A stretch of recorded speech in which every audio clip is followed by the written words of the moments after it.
Hello everyone, this is Devashish Pandey on educated judiciary world. So अभी recent में हरियाणा और बिहार का फाइनल रिजल्ट डिक्लेयर हुआ है और उन सभी स्टूडेंट्स को जिन्होंने इन एग्जाम्स को क्लियर किया उनको मेरी तरफ से हार्दिक शुभकामनाएं। आपने देखा होगा अनअकैडमी के भी बहुत सारे स्टूडेंट्स जो सारे ही एजुकेटर्स से पढ़ रहे थे उन्होंने भी इस एग्जाम को क्वालिफाई किया है। वो सारी अपडेट्स आप लोग देखते रहेंगे। बट यहाँ पे दो एडवाइजेज हैं। एक उन स्टूडेंट्स के लिए जो मेंस में अपेयर हुए या इंटरव्यू में अपेयर हुए और किसी कारणवश उनका सिलेक्शन नहीं हो पाया, उनसे मैं हमेशा की तरह बस एक ही बात बोलना चाहूँगा कि मेरी इस बात को ध्यान रखना कि आपका जज बनने का सपना बस थोड़े टाइम के लिए डिले हुआ है। You just have to hang on for a while, you just have to be more persistent कि आपने को एक बार और फाइट देना है and I am very sure that you will clear the exam. और ये जो रिजल्ट्स आए हैं, जो कट ऑफ आया है और बाकी चीज़ें हैं, वो बाकी सारी स्टूडेंट्स के लिए भी इम्पॉर्टेंट है समझना। पहली चीज़ तो ये कि जब इन एग्जाम्स के रिजल्ट आ गए हैं तो हम इस बात को शायद कुछ हद तक प्रिज्यूम कर सकते हैं कि आने वाले समय में इनके एग्जाम्स वापस से आ सकते हैं, क्योंकि कभी कभार ये प्रोसेस ही बहुत लंबा टाइम ले लेता है। So the fact that this process has ended, there is a possibility that next year starting में आप हो सकता है इनकी वापस से नोटिफिकेशन देखें। इसकी पॉसिबिलिटी है। डेफिनेटली बहुत सारे और एग्जाम्स हैं जो लाइंड अप हैं।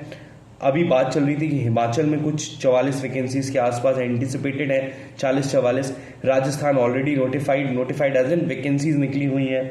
छत्तीसगढ़ की भी वैकेंसीज निकली हुई हैं, फॉर्म नहीं आया है। तो यूपी हम जब से होश संभाला है तब से सुन ही रहे हैं कि अब आने वाला है। तो कहने का मेरा मतलब है कि एग्जाम्स लाइंड अप हैं। झारखंड का भी ऐसे ही है।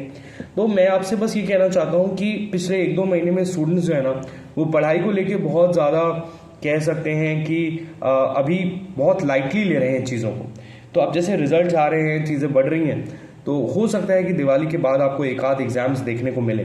मेरे पास किसी भी एग्जाम की एग्जैक्ट इन्फॉर्मेशन नहीं है, तो प्लीज़ कमेंट में ये मत पूछेगा सर इसका एग्जाम कब आएगा, इसका एग्जाम कब आएगा। नहीं पता है और किसी को नहीं पता होता है और मैं अननेसेसरी आपको मिसलीड नहीं करना चाहता हूँ।